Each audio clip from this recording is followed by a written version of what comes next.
باب 9۔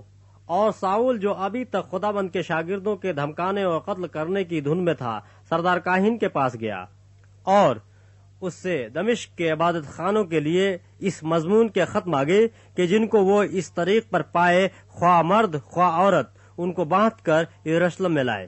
جب وہ سفر کرتے کرتے دمشق کے نزدیک پہنچا تو ایسا ہوا کہ ایک آسمان سے ایک نور اس کے گردا گرد آ چمکا اور وہ زمین پر گر پڑا اور یہ آواز سنے کہ اے ساؤل تو مجھے کیوں ستاتا ہے؟ اس نے پوچھا، اے خداوند تو کون ہے؟ اس نے کہا، میں یسوع ہوں جسے تو ستاتا ہے، مگر اٹھ شہر میں جا اور جو تجھے کرنا چاہیے وہ تجھ سے کہا جائے گا۔ جو آدمی اس کے ہمراہ تھے وہ خاموش کھڑے رہ گئے، کیونکہ آواز تو سنتے تھے مگر کسی کو دیکھتے نہ تھے۔ اور ساؤل زمین پر سے اٹھا، لیکن جب آنکھیں کھولی تو اس کو کچھ نہ دکھائی دیا، اور لوگ اس کا ہاتھ پکڑ کر دمشق میں لے گئے، اور وہ 3 دن تک نہ دیکھ سکا اور نہ اس نے کھایا نہ پیا۔ دمشق میں ہننیاہ نام ایک شاگرد تھا۔ اس سے خداوند نے رویہ میں کہا کہ اے ہننیاہ۔ اس نے کہا، اے خداوند میں حاضر ہوں۔ خداوند نے اس سے کہا، اٹھ اس کوچے میں جا جو سیدھا کہلاتا ہے، اور یہودا کے گھر میں ساؤل نام ترسی پوچھ لے، کیونکہ دیکھ وہ دعا کر رہا ہے۔ اور اس نے ہننیاہ نام ایک آدمی کو اندر آتے اور اپنے اوپر ہاتھ رکھتے دیکھا ہے تاکہ پھر بینا ہو۔ ہننیاہ نے جواب دیا کہ اے خداوند، میں نے بہت لوگوں سے اس شخص کا ذکر سنا ہے کہ اس نے یروشلم میں تیرے مقدسوں کے ساتھ کیسی کیسی برائیاں کی ہیں، اور یہاں اس کو سردار کاہنوں کی طرف سے اختیار ملا ہے کہ جو لوگ تیرا نام لیتے ہیں ان سب کو باندھ لے۔ مگر خداوند نے اس سے کہا کہ تو جا، کیونکہ یہ قوموں، بادشاہوں اور بنی اسرائیل پر میرا نام ظاہر کرنے کا میرا چنا ہوا وسیلہ ہے۔ میں اسے جتا دوں گا کہ اسے میرا نام کے خاطر کس قدر دکھ اٹھانا پڑے گا۔ بس ہننیاہ جا کر اس گھر میں داخل ہوا اور اپنے ہاتھ اس پر رکھ کر کہا، اے بھائی ساؤل، خداوند یعنی یسوع جو تجھ پر اس راہ میں جس سے تو آیا ظاہر ہوا تھا، اسی نے مجھے بھیجا ہے کہ تو بینائی پائے اور روح القدس سے بھر جائے۔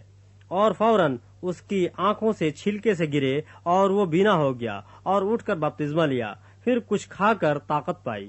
اور وہ کئی دن ان شاگردوں کے ساتھ رہا جو دمشق میں تھے، اور فوراً عبادت خانوں میں یسوع کی منادی کرنے لگا کہ وہ خدا کا بیٹا ہے۔ اور سب سننے والے حیران ہو کر کہنے لگے، کیا یہ وہ شخص نہیں ہے جو یروشلم میں اس نام کے لینے والوں کو تباہ کرتا تھا؟ اور یہاں بھی اسی لیے آیا تھا کہ ان کو باندھ کر سردار کاہنوں کے پاس لے جائے۔ لیکن ساؤل کو اور بھی قوت حاصل ہوتی گئی، اور وہ اس بات کو ثابت کر کے کہ مسیح یہی ہے، دمشق کے رہنے والے یہودیوں کو حیرت دلاتا رہا۔ اور جب بہت دن گزر گئے تو یہودیوں نے اسے مار ڈالنے کا مشورہ کیا، مگر ان کی سازش ساؤل کو معلوم ہو گئی۔ وہ تو اسے مار ڈالنے کے لیے رات دن دروازوں پر لگے رہے، لیکن رات کو اس کے شاگردوں نے اسے لے کر ٹوکرے میں بٹھایا اور دیوار پر سے لٹکا کر اتار دیا۔ اس نے یروشلم میں پہنچ کر شاگردوں میں مل جانے کی کوشش کی، اور سب اس سے ڈرتے تھے کیونکہ ان کو یقین نہ آتا تھا کہ یہ شاگرد ہے۔ مگر برنباس نے اسے اپنے ساتھ رسولوں کے پاس لے جا کر ان سے بیان کیا کہ اس نے اس طرح راہ میں خداوند کو دیکھا، اور اس نے اس سے باتیں کی، اور اس نے دمشق میں کیسی کیسی دلیری کے ساتھ یسوع کے نام سے منادی کی۔ پس وہ یروشلم میں ان کے ساتھ آتا جاتا رہا اور دلیری کے ساتھ خداوند کے نام کی منادی کرتا تھا، اور یونانی مائل یہودیوں کے ساتھ گفتگو اور بحث بھی کرتا تھا، مگر وہ اسے مار ڈالنے کے در پہ تھے۔ اور بھائیوں کو جب یہ معلوم ہوا تو اسے قیصریہ میں لے گئے اور ترسس کو روانہ کر دیا۔ پس تمام یہودیوں اور گلیل اور سامریہ میں کلیسیا کو چین ہو گیا اور اس کی ترقی ہوتی گئی، اور وہ خداوند کے خوف اور روح القدس کی تسلی پر چلتی اور بڑھتی جاتی تھی۔ اور ایسا ہوا کہ پطرس ہر جگہ پھرتا ہوا ان مقدسوں کے پاس بھی پہنچا جو لدہ میں رہتے تھے۔ وہاں اینیاس نام ایک مفلوج کو پایا جو 8 برس سے چارپائی پر پڑا تھا۔ پطرس نے اس سے کہا، اے اینیاس، یسوع مسیح تجھے شفا دیتا ہے، اٹھ آپ اپنا بستر بچھا۔ وہ فوراً اٹھ کرا ہوا۔ تب لدہ اور شارون کے سب رہنے والے اسے دیکھ کر خداوند کی طرف رجوع لائے۔ اور یافا میں ایک شاگرد تھی طبیعتا نام، جس کا ترجمہ ہرنی ہے، اور وہ بہت ہی نیک کام اور خیرات کیا کرتی تھی۔